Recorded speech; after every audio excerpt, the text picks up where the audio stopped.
हरिपाल नाम के एक महान भागवत हुए हैं। इन्होंने अपने गुरुजनों से पूछा कि भगवत प्राप्ति का सरल उपाय क्या है। तो ये सिद्ध बात है, गृहस्थी में विविध साधनाएं नहीं हो सकती। यम नियम आसन प्राणायाम प्रत्याहार ध्यान धारणा समाधि सब बड़े कठिन, ब्रह्म ज्ञान बड़ा कठिन। अरे गृह कार्य नाना जंजाला तेति दुर्गम शैल विशाला, यही सरावत अति कठिनाई राम कृपा बिनु आए न जाए। घर गृहस्थी के इतने झंझट हैं, इतनी चिंताएं हैं कि वो बैठकर चित्र को परमात्मा में एकाग्र करे कोई बहुत ही कृपा पात्र होगा, साधु का सो ऐसा कर रहा होगा, अन्यथा प्रपंच का चिंतन होता है। तो हरिपाल जी ने पूछा अपने गुरुदेव भगवान से कि भगवान की प्राप्ति का गृहस्थ में सहज में उपाय क्या है। कठिनता से तो बड़े उपाय वर्णन किए गए, सहज में भगवत प्राप्ति हो जाए। उनके गुरुदेव ने बताया संत सेवा। संत सेवा निश्चित भगवत प्राप्ति का उपाय, संत सेवा निश्चित। अच्छा, संत बड़े कृपालु। एक संत भगवान को पवा दो बड़ी श्रद्धा से, साधुता का जैसे सेवन किया जाता है, पद्धति है। देखते ही दूर से पहले उनको प्रणाम करो, हाथ जोड़ो, पुष्पों के द्वारा पावड़े डालकर उनकी अगवानी करो, उनके चरण प्रक्षालन करो, कोमल वस्त्र से चरण धो, आसन पर विराजमान करो, तिलक लगाओ, उनकी आरती उतारो, माला धारण कराओ, सुंदर सुंदर भोग साक्षात श्री भगवान पा रहे हैं ऐसी भावना से, बड़े प्यार दुलार से, जैसे अपने पुत्र को और लीजिए और लीजिए, ऐसे प्यार से उनको पवाओ। पाने के बाद उनको आचमन करा करके जो कुछ बने रूखा सूखा भेंट प्रणाम नमस्कार विदा करो। इसके बाद उनकी जूठन पाओ, चरणामृत पियो। देखो भगवान की प्राप्ति के लिए कैसे हृदय में व्याकुलता और कैसे भगवान की कृपा आती है। और संतों का स्वभाव, जहां संत मंडली होती है भाई, देखो एक भगत हरिपाल जी है, क्या संत सेवा करते, क्या प्रसाद बनता है भाई। उनकी तो अब पूरी मंडली की मंडली, अब हरिपाल जी की सेवा, वो मंडली अन्य तीर्थों में, अब तीर्थों से जिनकी यात्रा उधर से होती सब हरिपाल जी के यहाँ। हरिपाल जी बड़े प्रसन्न, धीरे धीरे जो संग्रह किया हुआ अन्न और संपत्ति थी वो तो सब लग गए। हरिपाल जी के यहाँ संतों की भीड़ रोज लगी रहती, जमीन बेच दी, कीमती गहने बेच दिए, सब संतों को पवा दिए। अब ऐसा कुछ नहीं बचा जिसे खरीद के लावे पवावे। तो केतिक हजार ले बाजार के कर्ज खवाए, हजारों रुपया। ये आज हजार की तो कोई मात्रा नहीं रहेगी, उस समय हजारों की बड़ी महिमा थी, बड़ी महिमा 1000 रुपए की। 1 रुपया लेके जाओ तो काफी सामग्री लेके आ जाओ दुकान से, ऐसा हमारे साथ 5 किलो नमक मिलता था। सारी संपत्ति साधु सेवा में लगा दी और बाजार से हजारों के कर्जे हो गए। अब कर्जा लेकर के संतों को पवा दिया, अब कोई कर्जा भी ना दे। अब हरिपाल जी दुकान में गए कि पहले 1000 पहले के पड़े तो आपको, अब बाजार में कोई कर्जा नहीं, संपत्ति सब बिक गई। देख लो भगवत प्राप्ति के भाव। घर में कोई ऐसी वस्तु नहीं रही कि बेच के खवा दे। और संत मंडली, कहीं जय द्वारिकाधीश, कहीं जय सियाराम, कहीं हर हर महादेव, अलग अलग संतों की मंडलियां। हरिपाल जी ने विचार किया आप क्या हो, बहुत लंबे तगड़े। विमुख को लेत हरिदास को न दुख देत, आए संत द्वार तिया संग बतराई है। संपत्ति गई, कर्जा हो गया, संत भूखे नहीं जाएंगे चाहे हमें चोरी करना पड़े। तो चोरी कैसी, एक प्रधान रास्ता जंगल में था, उस समय अस्त्रों में भाला तलवार तीर धनुष यही थे, तो भाला लेकर के अब चुपचाप बैठे रहते, न रामकृष्ण कोई बोलने वाला, ना गले में कंठी, ना कोई भागवती तिलक, मारते नहीं थे। भाला गले तो लंबे चौड़े विशाल शरीर के थे, तो डर के मारे अपने आप जो है और वो लेकर के संतों को पवाना शुरू किया।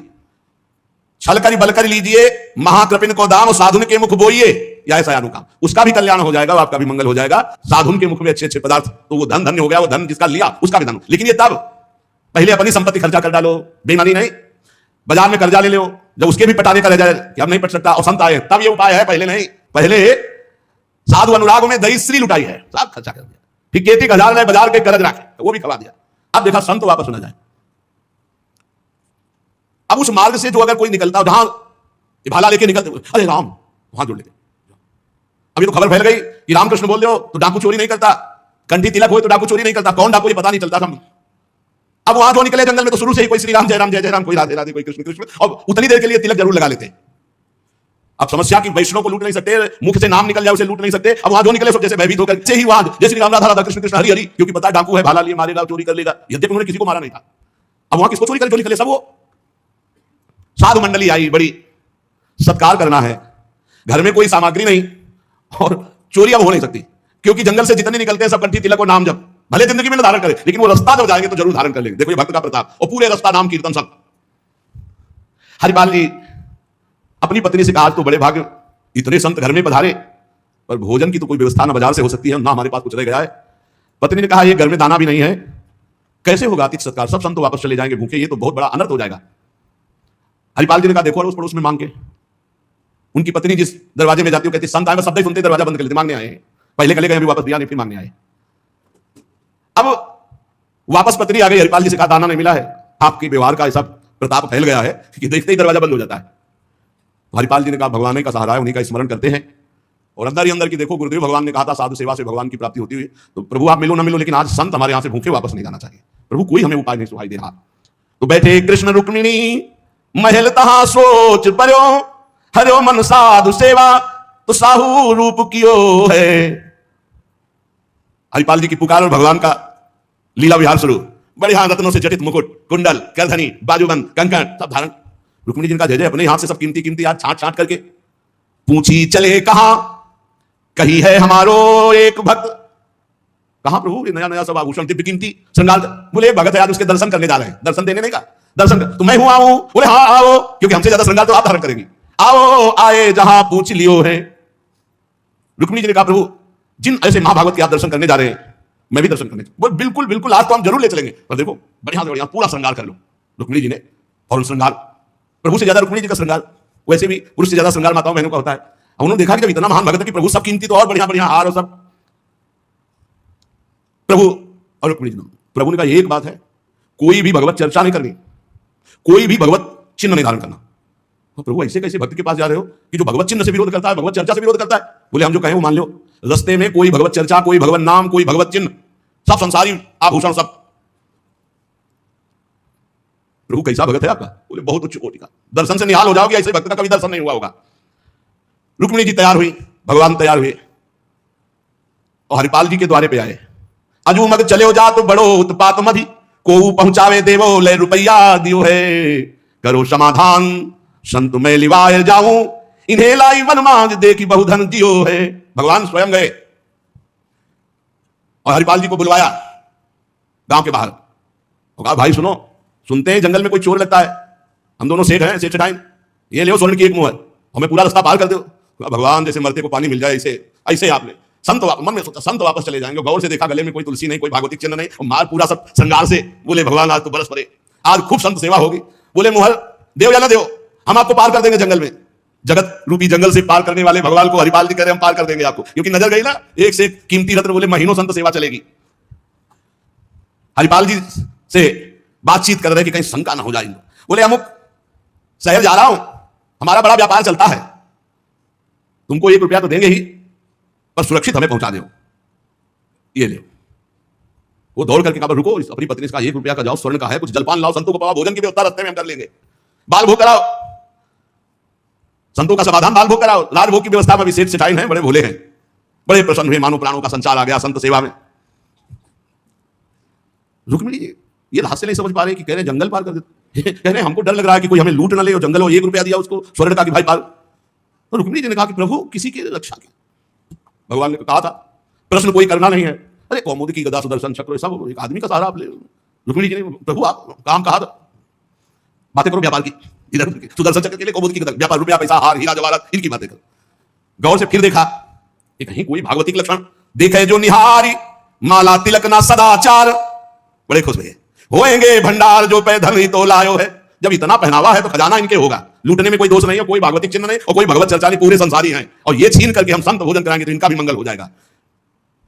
लीजिए छिनाए यह वारी कहे डारी देवो, दियो सब डारी छल्ला छिगुनी में छायो है। अंगुरी मरोरी कही बड़ो तू कठोर अहो, तो को कैसे छोड़ो संत जेवै मो को भायो है। प्रगट दिखायो रूप सुंदर अनूप, मेरे भक्त भूप लेके छाती सो लगायो। रास्ते में लेके चले, चरणों से लेकर ऊपर तक भगवान को देखते हैं, फिर रुक्मिणी जी को देखते, कोई भागवतिक चिन्ह नहीं, कोई भागवतिक चर्चा नहीं, महीनों की संत सेवा। और जो इतना पहिरे हैं तो उनके पास भाला लेके चली रहे थे रक्षा के लिए, आगे आए उतारो, अपना चला फैलाया, उतारो सब बीच रस्ते। भगवान ने कहा उतारो, रुक्मिणी उतारो। रुक्मिणी जी ने कहा रक्षा के लिए इसको 1 रुपया दिया था और यही लूट रहा है, वहां पे मुझे उतारो, भाला पार कर देगा, बहुत बेटा भगत है। और प्रभु सुदर्शन चक्र बोले नहीं समझ, इसमें उतारो। ये संत सेवा का प्रताप। बड़े बड़े भगवान पहनी के आए थे, इसीलिए भगवान तो फौरन उतार के भगवान को देखती जाती रुक्मिणी जी की। कुछ तो मैके वाले हैं, कुछ आपके हैं प्रभु, उनमें सब उतारो, नए बनवा देंगे, जान बची तो सब कुछ बच गया। प्रभु भगत के दर्शन करा रहे थे, लुटवाने तो बोली यही तो है, यही है जिसके दर्शन करा ले आए थे। अब तो भगवान सब करधनी मुकुट सब उतार के रख दिए। हरिपाल जी की दृष्टि गई कि रुक्मिणी जी सब तो उतार दिए, और एक अंगूठी जो भगवान ने पहनाई थी वो नहीं उतारी की। अरे लाओ, इतने में कितने संत भोजन पाएंगे, ऐसे प्रगट बोले इतने में कितने संतों का भोजन होगा। और अंगूठी पकड़ के रुक्मिणी जी नाराज, भगवान चुप रहो, जैसा कहे वैसा कर दो, हम थोड़ी बुला के लाए, तुम कहती थी कि भगत दर्शन करेंगे तो करो दर्शन भगत के। हम कहा होता और आपको फिर बुला के लाए होते तो ये होता कि प्रभु आप ही तो उत्साह करके आए हो।